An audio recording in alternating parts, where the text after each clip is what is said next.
young readers.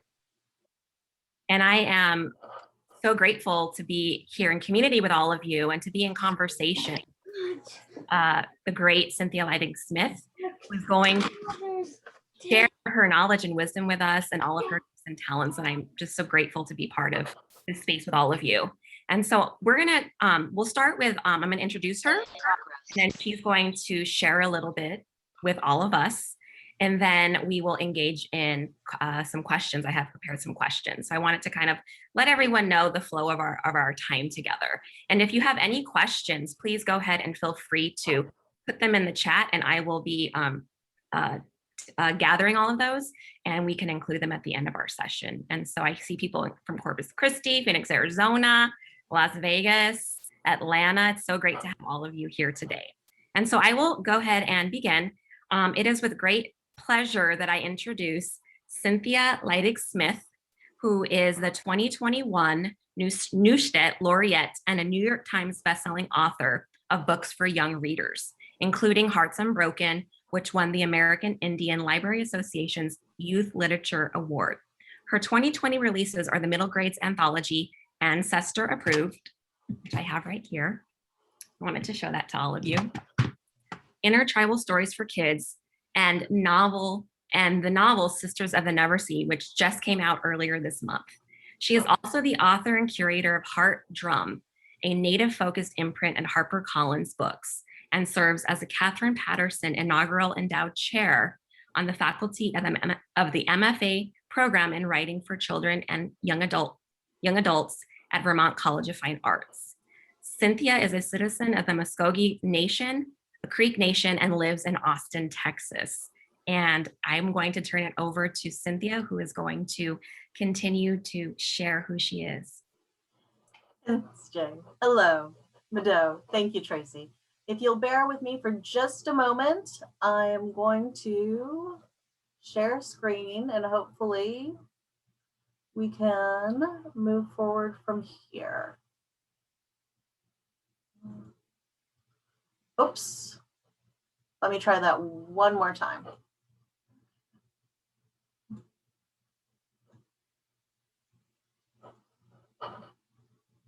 Oops.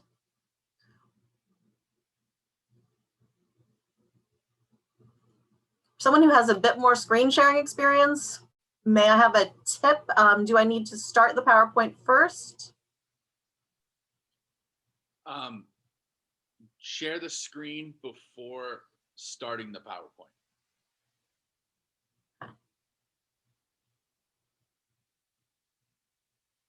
And now start the PowerPoint. Can you all see me? Excellent. Thank you so much. It's been just enough of a break that I forgot the minutia on that process. So please imagine with me, if you will, a day not so long ago. Joyful laughter, bubbling chatter, chair feet scraping tile. I'm charmed by the radiant energy of elementary students waving farewell to me, the visiting author, as they depart for recess. Our conversation was insightful, surprising, hilarious. With a full heart, I'm about to offer the teacher my gratitude. Suddenly, a little girl breaks from the exiting line, apparently unable to contain herself, and skips to where I'm packing up my laptop. With a wide grin, she bounces into place in front of me and leans forward as if to tell a secret. I'm Cherokee, she says. A glance at her smiling teacher assures me that it's okay if the student lingers briefly to chat one-on-one. I'm happy to meet you, I reply. The girl, she's delighted to tell me about her Cherokee grandparents living in Oolaga, Oklahoma, and even more excited when I explain that though I'm Muskogee, I have enrolled Cherokee cousins and Cherokee ancestors too. Still, recess beckons and I can't compete. Her friends are calling to her. She waves farewell and turns, raising her arms as she hurries off, shouting for all to hear, I am Cherokee. The teacher is clearly surprised. I had no idea, was the response. I assumed she was Latina. I reply, She could be both. Throughout this brief presentation, I'll be referencing various books and resources, all of which are readily available on my author website. You should have a link in your materials, but it's easy enough to find at cynthialeidigsmith.com. So let's simply reflect, celebrate, and gather our resolve together as grown-ups who care deeply about books, education, and kids. As a graduate of the 19th grade who now teaches in an MFA program in writing for children and young adults, I'm thankful for my education. I dearly love school, yet they haven't always been what you might call safe places for Native and First Nations people. For generations, US federal Indian boarding schools and Canadian residential schools tried to forcibly assimilate vulnerable children like my grandfather. They were cut off from speaking their tribal languages and taught to be ashamed and embarrassed of their cultures. Unfortunately, academic biases do persist. Even today, Native and non-Native students are too often exposed to curriculum that either omits or misrepresents Indigenous people or only references us in the past tense. Now, was any of that a factor with that little Cherokee girl in Houston? Honestly, I can't say for sure. What is clear, though, is that my presence in her diverse urban classroom helped create a space in which she felt empowered and safe to declare her Cherokee identity. No, heritage wasn't the focus of my presentation, but rather a topic I touched upon in writing What You Know. Nevertheless, I normalized being Native at school for that child and her classmates in an educational system wherein we can all do a better job of integrating First Nations and Native content, including books throughout the curriculum. From the earliest flickering campfires to modern day online author events, Indigenous voices have shared our information and imaginations. We've inspired and educated audiences. We have nurtured the young and drawn together communities. In pushing back against misconceptions, prejudice, and erasure, today's Indigenous book creators are crushing the myth of extinction, both on the page and as literary role models. When I first began writing contemporary Native stories for young readers back in the late 1990s, representations of Native people were largely limited to retellings of traditional or creation stories, many of them appropriated or inauthentic, and to landmark historical fiction framed for mainstream expectations. Now, it must be said that there were a handful of Native creative luminaries like Shanta Begay, Joseph Bruchac, Michael LaCapa, Lucy Tapahanso, Virginia Driving Hawk Sneevy, Virginia Stroud, and Louise Erdrich, some of whom are still publishing today. They were birthing beautiful books for kids. Their voices shined a light. Their books were proof that there was a place for young writers like me. That said, I do recall more than one colleague gently explaining that Native books simply couldn't be considered literature for young readers. Their sole purpose, she explained, was to educate non-Native students about Native people. Now, don't get me wrong, we absolutely want to use authentic Indigenous books in the classroom with both Native and non-Native students. But those books should offer engaging language and illustrations, page-turning stories, or fascinating informational texts. Or, put another way, they can and should be used to teach social studies, but they must be language arts, literature first. They must be recognized, celebrated, taught, and recommended as such. Now, this was back at the tail end of the time when we were calling it what? The multiculturalism movement.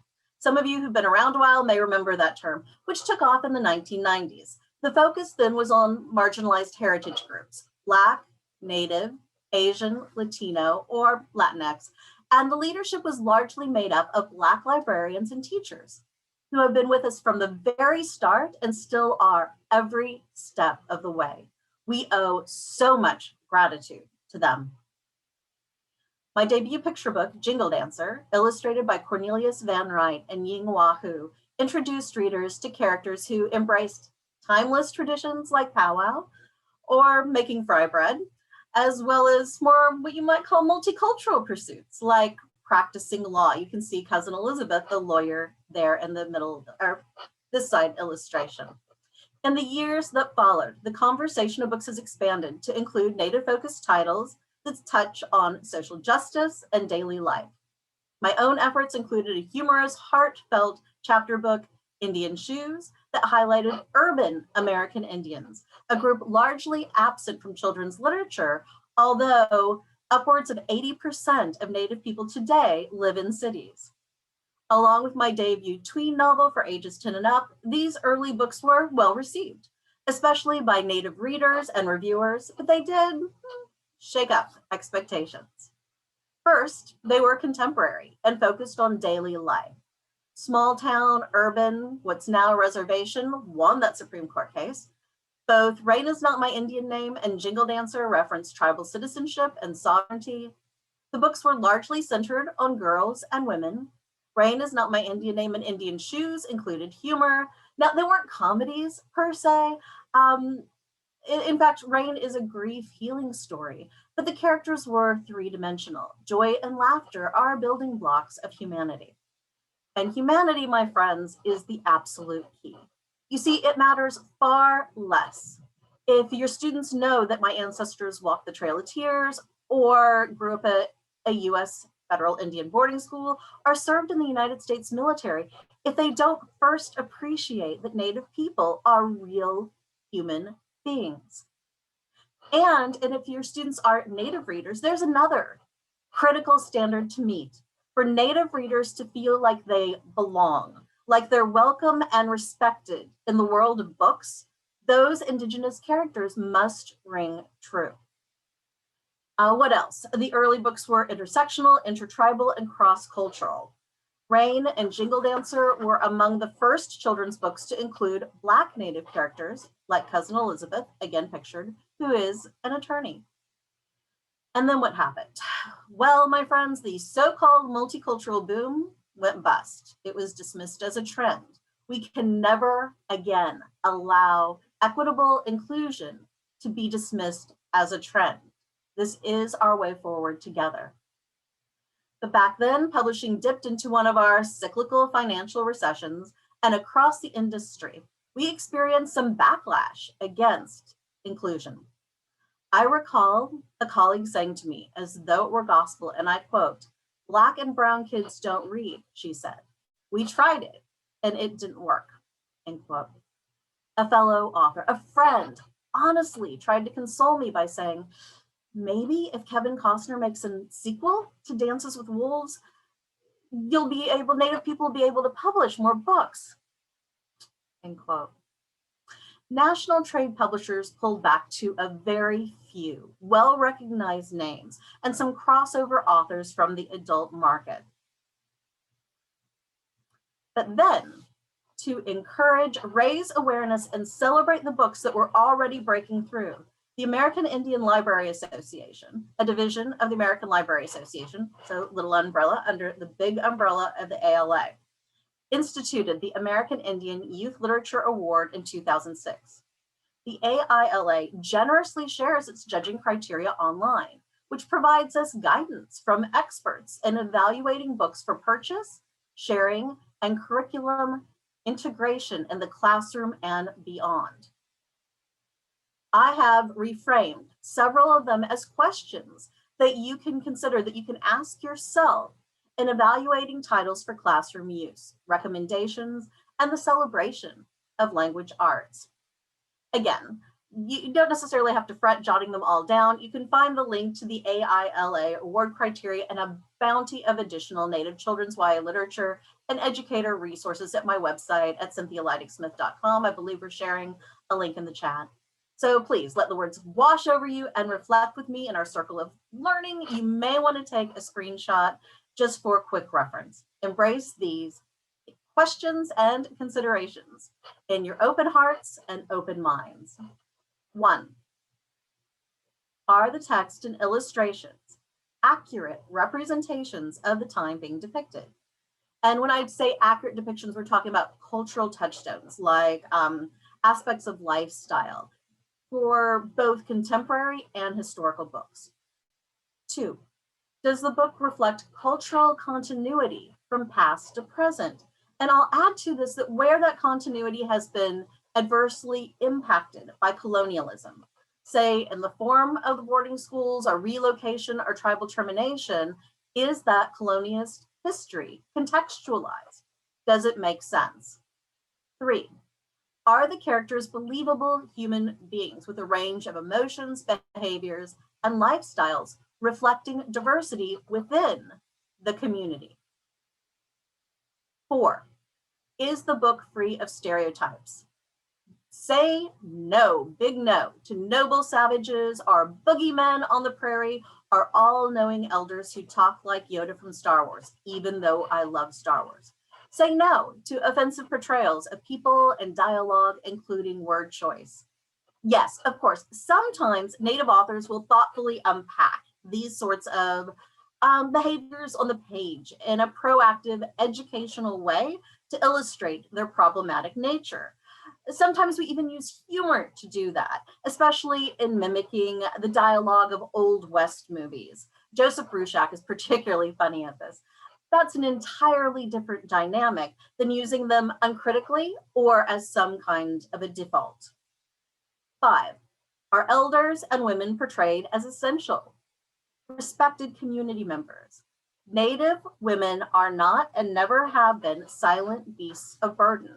We are often among the leaders of our communities, the valued caretakers, and we always have been.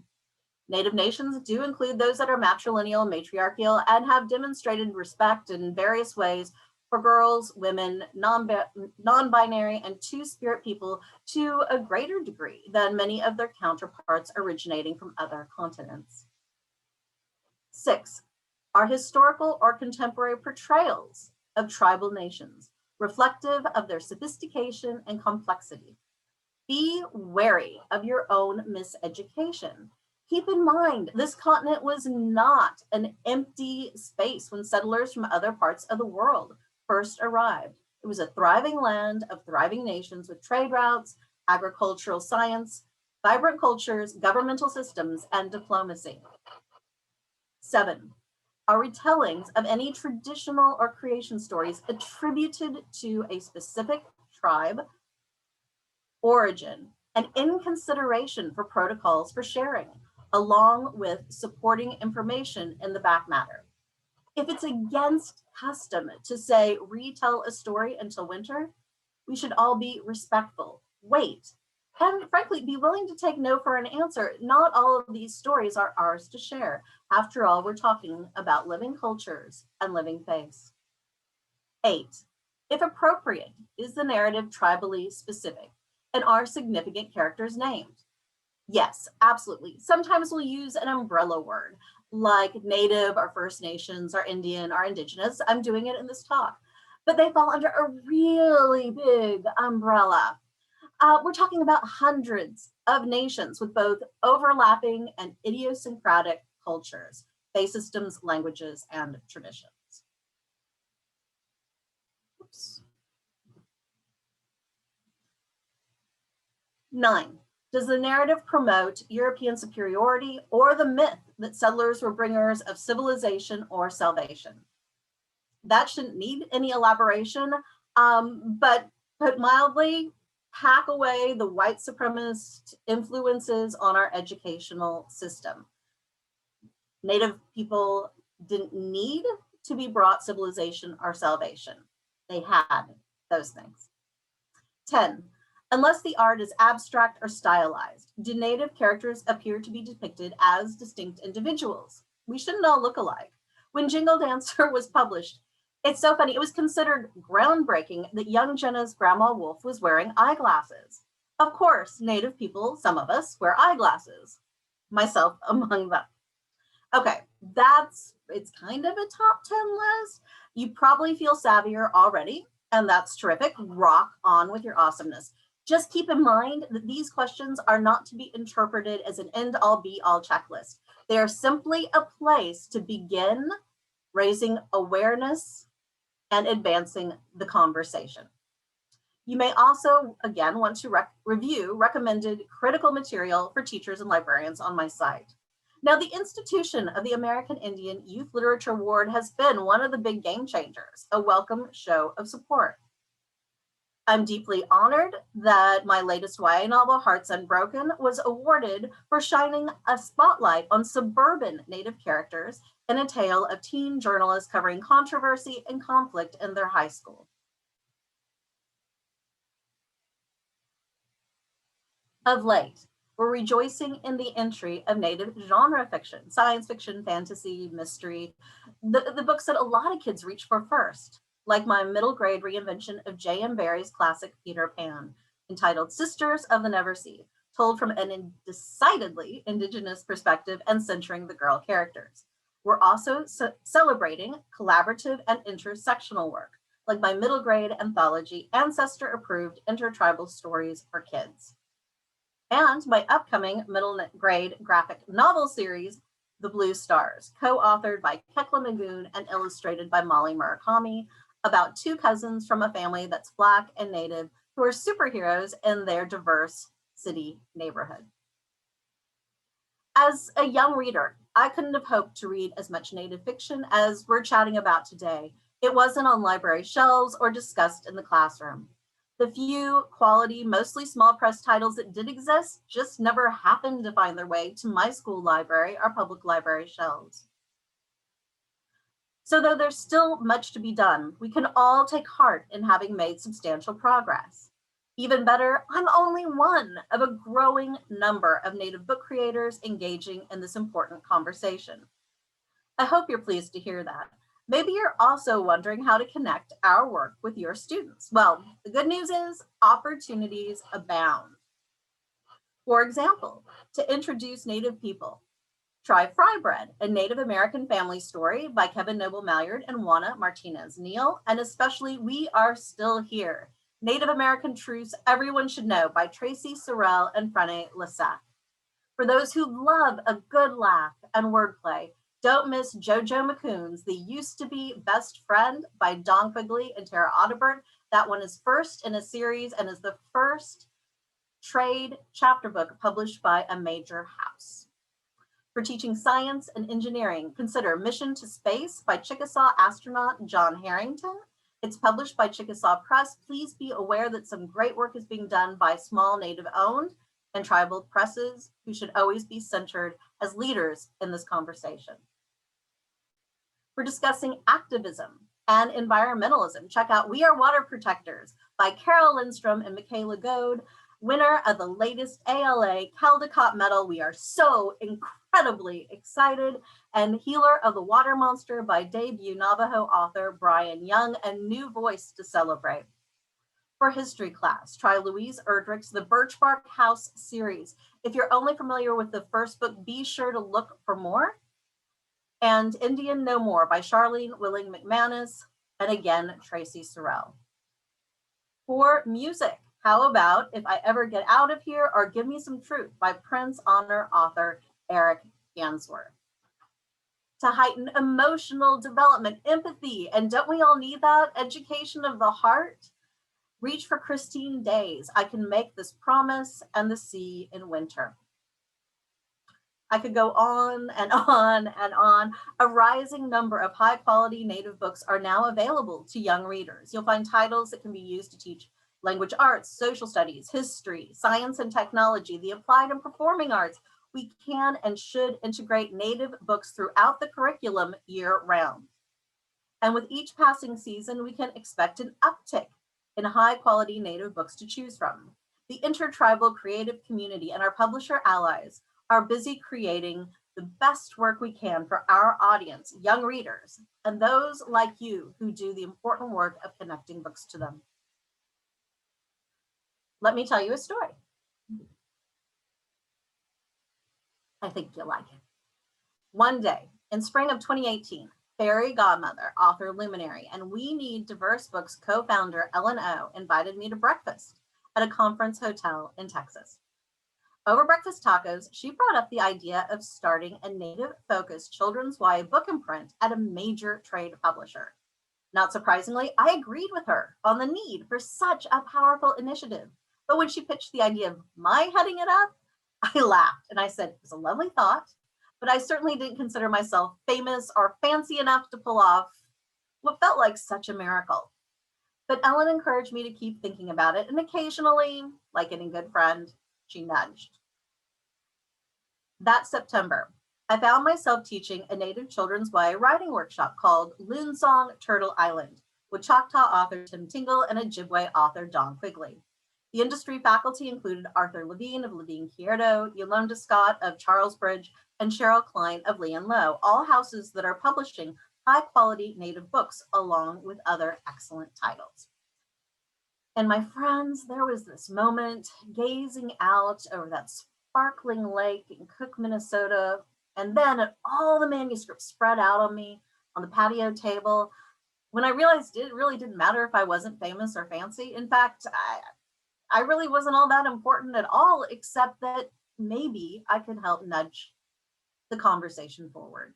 Kids needed to hear from these spectacular Native voices. They deserved the opportunity to read these fantastic stories. And, really, the Native writers and illustrators, they deserved a fair shot at being read, which would show all kids, including Native kids, that Indigenous voices and visions were important.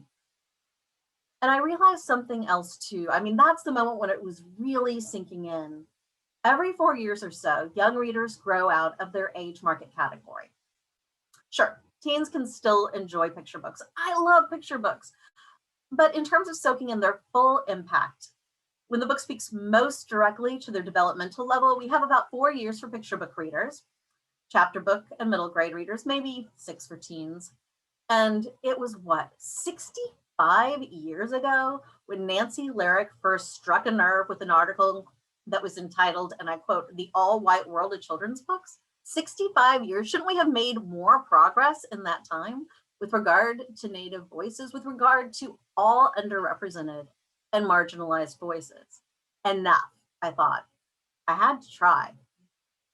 So I reached out to HarperCollins Vice President and Editorial Director Rosemary Brosnan, who had been my original children's book editor. And because her skill as editor is unparalleled, because of her good heart, I knew I could trust her with up-and-coming Native voices. She edited Jingle Dancer, Indian Shoes, and Rain Is Not My Indian Name. She really got it when that was extremely unusual, and she's a collaborative personality. She was open to the idea of other people in the conversation, perhaps even Indigenous people, having a voice in book production too. And Rosemary said yes. 1 year of hard work later, in November of 2019, we announced the formation of Heart Drum in partnership with We Need Diverse Books. As of February 10th, I'm honored to be the author curator of Heart Drum. We're dedicated to publishing Native creative books in all formats, picture books, chapter books, novels, short stories, poetry, and graphic format for all ages of young readers, with an emphasis on contemporary fiction that will be publishing a little nonfiction and a few recent historicals too. And by historicals, I mean historicals set in the 20th century. The overwhelming majority of books about Native people are historicals, and they stop at 1900 or before. But we didn't stop having Native heroes or interesting stories to tell. So about 10% of our list will be dedicated to filling that gap. But mostly we're looking for authentic, engaging, page-turning books with three-dimensional characters from sophisticated Indigenous nations with a past, a present, and a future. When it comes to Native literature, reflecting on the history of education and publishing makes it clear that we still have a lot of work to do. But my friends, we are ready for this challenge. Please know how much I appreciate you.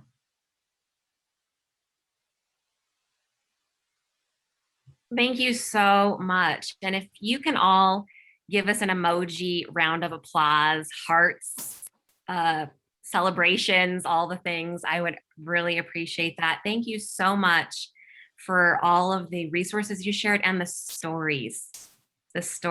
origin stories of Heart Drum. I love that. And you are famous and you are fancy enough. Well, thank you. A lot of the way that I like to communicate information. That's true of many people I know, is through story. And I think in some ways, my journey over the last several years is on parallel with the growth that we've seen and the hope and pride that we can take in a brighter future for young readers.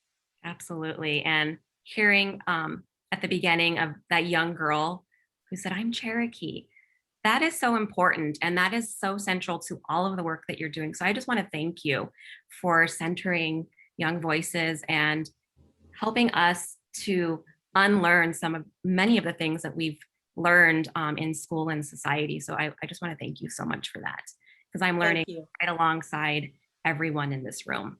I'm so grateful to be in the conversation, and I'm so grateful that I'm not the only Native voice here. Yes. That, you know, there was this idea of limited or token representation that sort of hung on for a while, and we're busting through that now, which allows for more sophisticated and nuanced conversations that takes us all to the next level. And that Native Indigenous communities don't just exist in the past. Yes. We are living and breathing, contributing heroes today. And that matters so much. And I have some questions that I prepared. And I want to say again, congratulations on the publication of The Sisters of the Never Sea, which was just released earlier in June. And I listened to a sample of it and I was blown away. I even had my daughter listen to it because I'm like, you have to listen to this. This is a new rendition, the rendition that we need. And so we listened to it and I was very intrigued by this restoring of the Peter Pan story that I grew up with. Many of this room have, different experiences with, have, seen in different ways, Disneyland, all the things. And your rendition focuses on Lily and Wendy as stepsisters and friends, and also the tensions they are experiencing as a family and the adventures that are awaiting them in Neverland. And I love that this centers on the girls, on the young girls in the story. And so I wanted to ask you, can you share a little bit about what inspired you to write this story? Well, you mentioned Lily and Wendy, who are our co-protagonists. They're stepsisters, and they dearly love each other. And in many ways, this book is a celebration of blended and found families. And I think that will definitely strike a chord that will be reflective of many young readers and will also open up those experiences for those who may have a more, what we think of as traditional upbringing. So with that said, I do feel that by including Indian characters such as they were in Neverland, that in some ways J.M. Barrie invited me into the conversation. And I had a lot to say. As a young child, I found Peter Pan perplexing. In addition to, some of the more problematic aspects, which have been well discussed. I think Disney now has a warning or something on the Disney Channel when it's shown. As a fantasy child, it didn't make. Why would there be Native people in Neverland? What tribe were they from? Where did they come? How did they get there? Weren't they homesick? And why was there only one girl? That didn't make any sense either. So I wanted to create a world. When we're thinking about writing, fantasy world building is critical. And readers will take great leaps of faith with you as long as the playground that you're working with is coherent and consistent. And that is something that I'm hopeful I was able to bring to this storytelling tradition of Peter and Pan or Peter and Wendy, not only with regard to the Native characters, but also with the fantastical ones as well. The fairy and the merfolk are also given a more fuller treatment in terms of their society, how they function as three-dimensional characters. And, looking at the girls, there had to be, I thought, even as a young child, more to them going on than them all being in love with this one boy who refused to grow up. Thank you. Who knows how much, therapy is necessary, because the iconic nature of that is a heroic image. And I really had a lot of fun unpacking that and looking at, perhaps surprising alliances between them and their other interests. Wendy is a lover of fantasy, but Lily is much more a scientist in mindset. And so they have that kind of, for those of you who are perhaps a little older or caught it on streaming, a little bit of a Mulder Scully approach to the world. And it's interesting to see those sensibilities juxtaposed in a portal story where you're going from the real world to a fully fantastical one. And I love the complexity with which you're writing these characters and showing them, like you said, there's more to them than being in love with this boy who doesn't want to grow up. Like, really? And I and what I listened to, even the parents and their stories and how they are, separating for the summer. I don't want to give too much away, but also the mom, Lily's mom, stand like, I need to be here. This is where I need to be. And that matters. And that makes me think about how you evaluate Native books, that list that you just shared, how are elders and women, portrayed. And that matters a lot.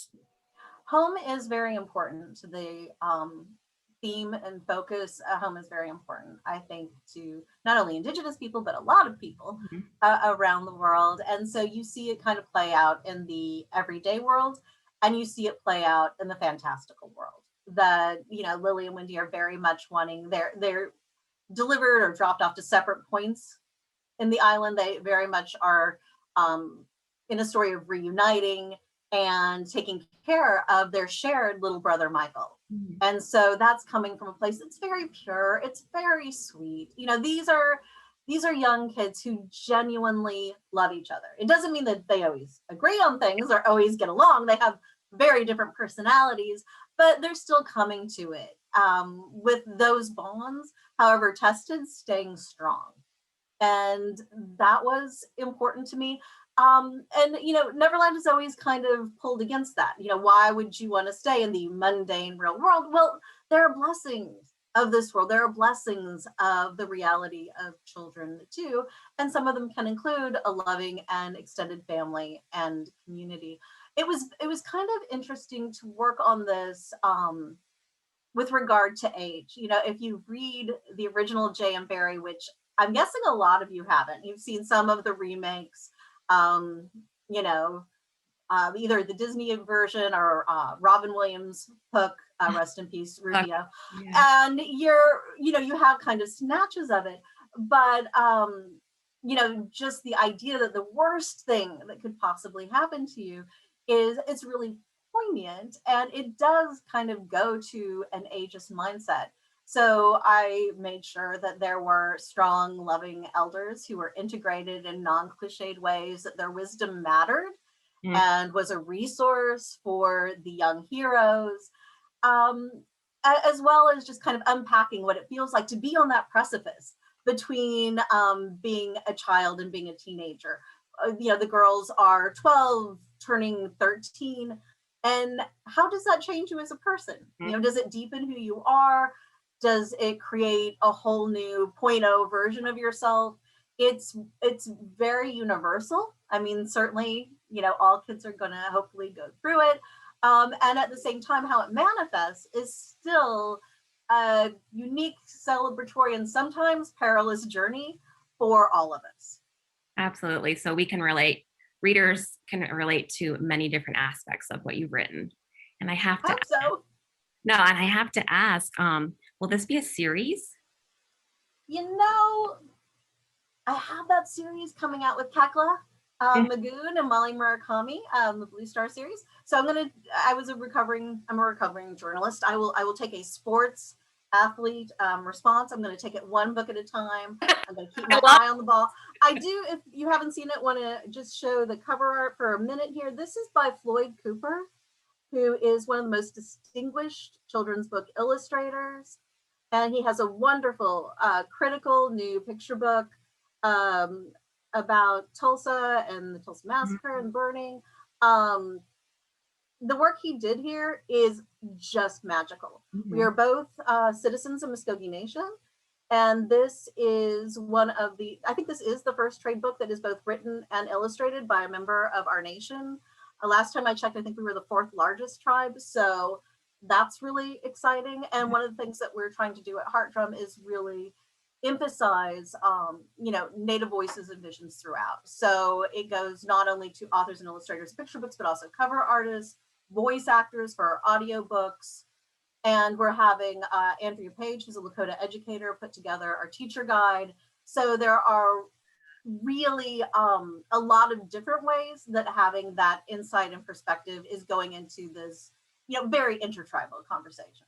To every part of the process. That's really important and beautiful. I wanted to now ask you about one of my favorite books that I actually bought for my father after I heard you read it.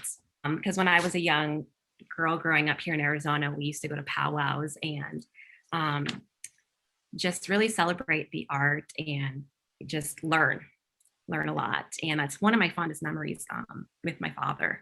And I shared that book with him, and he sat down and he read it. And he's like, this is so beautiful. And so I wanted to ask you a little bit about the book. It's so truthful. And again, women and the strength and the knowledge and in that are around Jenna, and how they support her wanting to, be a dancer and practices tradition. And it's so gorgeous with some story, and the art's beautiful. But it's just more than that. And I wanted to ask you if you intended for this book to accomplish, what did you intend for this book to accomplish in terms of indigeneity? I'm sorry if I said that wrong. And the portrayal of professional women. To some extent, I was simply reflecting the world as I knew it. And it didn't occur to me as a very young writer that this would be in some ways breaking new ground in children's literature. Because why wouldn't there be stories that were reflective of what was happening in the daily life of modern Indigenous people? So it came from a very pure place in terms of storytelling. Like, this is a story of my heart, and I'm offering it to children who are such an important audience. So with that said, I became quickly aware that there were challenges to offering something that was accurate and authentic in that way. It was, in some ways, being pushed back against as a manuscript in the market because it didn't fit pre-existing stereotypes on the part of gatekeepers who had the power to decide whether or not it would be shared with kids. So there were really a couple of examples of how that played out. And one goes to content and one goes to what you might call literary approach. On a content level, I recall, I was very young. I'm one of the first Gen Xers who was published with Brett Hartinger and back in the day. So I'm sitting there and the editor says to me, "This is a beautiful story. I love your language." She's saying all the nice things first. And then she segues into what she sees as a problem. She said, "But you have this Native American woman attorney character here." And I said, "Yes." And she said, "Well, that's very aspirational, but it's not realistic. Although we hope for a day when there will be Native women attorneys, we're just not there yet. And this book isn't telling the truth to children." And I was just stunned by this response. I mean, I have a tribal ID. I was a very recent graduate of the University of Michigan Law School. So she was literally telling a young Native woman attorney that her very existence wasn't plausible because she didn't exist. And so I think that, part of that is miseducation, a lack of awareness, and that books are the solution to that, that through exposure of what the reality is, people will become more aware and they will recognize their own biases and the stereotypes that might be holding them back and push against those. Another really interesting challenge to it was that I wrote the story around the number 4. So Jingle Dancer to me isn't a pure storybook. It's a storybook and a concept book kind of mushed together. And the number 4 is significant in my culture. It represents balance. 4 manifests in the story in various ways. Jenna goes to 4 women to collect 4 rows of jingles. She goes in 4 directions. She dances with 3 other girls to make 4 girls at the end. And to me, 4 felt right. When I was getting feedback on the story, I heard over and over again, this is wrong. This is not how it's done. It has to be in 3s. Everything is in 3s. It's a beginning, a middle, and end. It's 3 wishes, 3 billy goats gruff, 3 little pigs, the Father, the Son, and the Holy Ghost. 3 just feels right, which of course begs the question, it feels right to whom?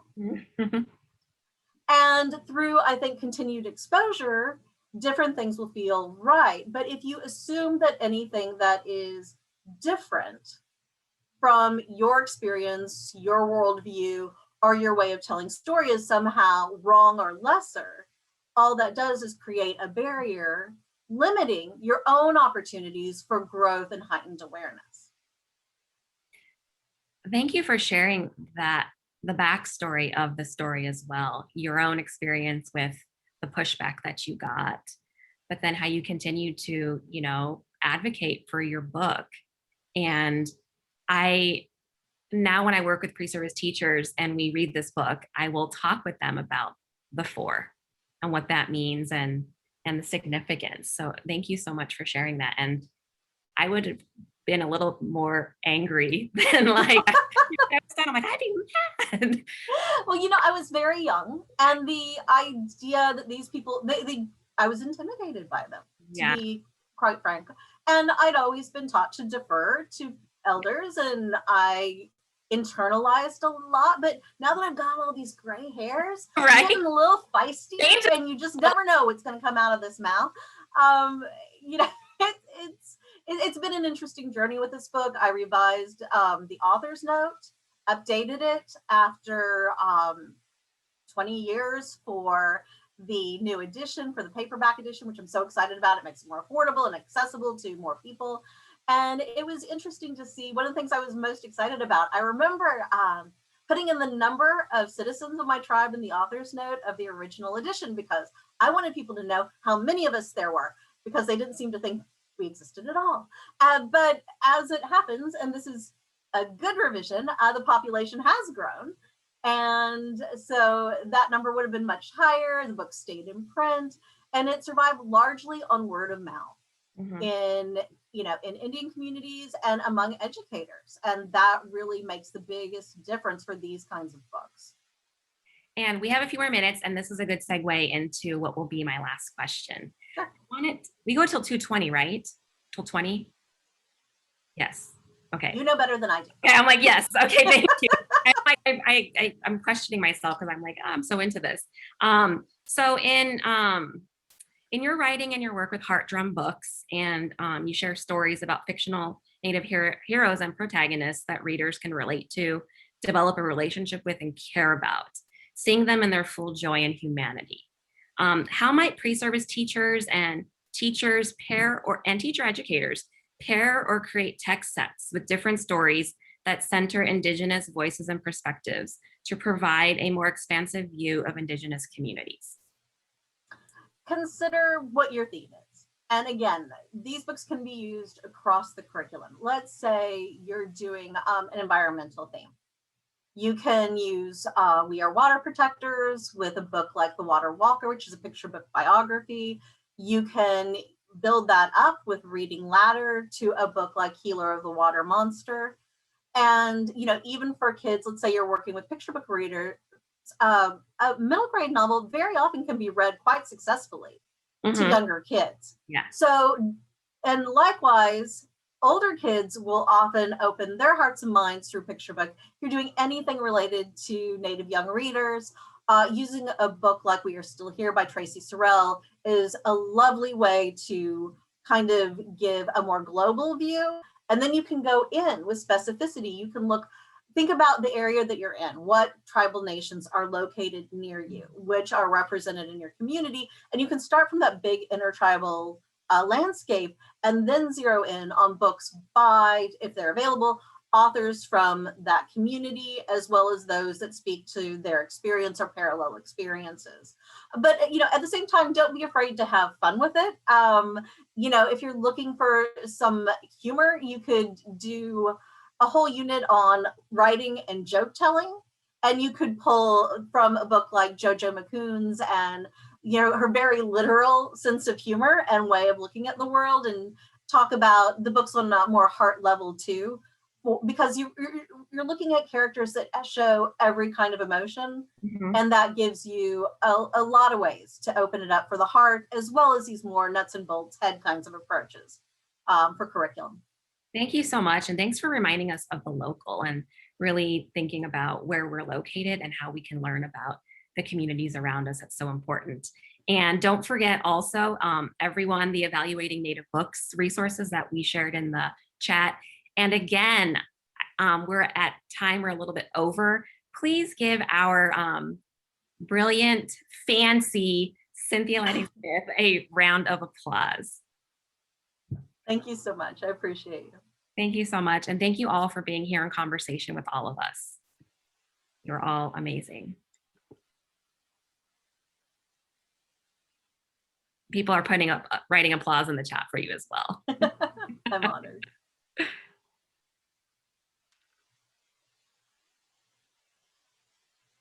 Y'all are welcome to just, write me on my contact page anytime. We can brainstorm books together. It really isn't a bother. I love talking to teachers and librarians. Thank you so much.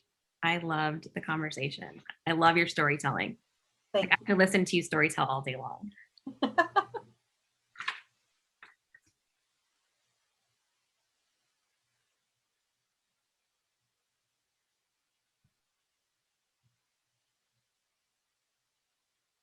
Are there any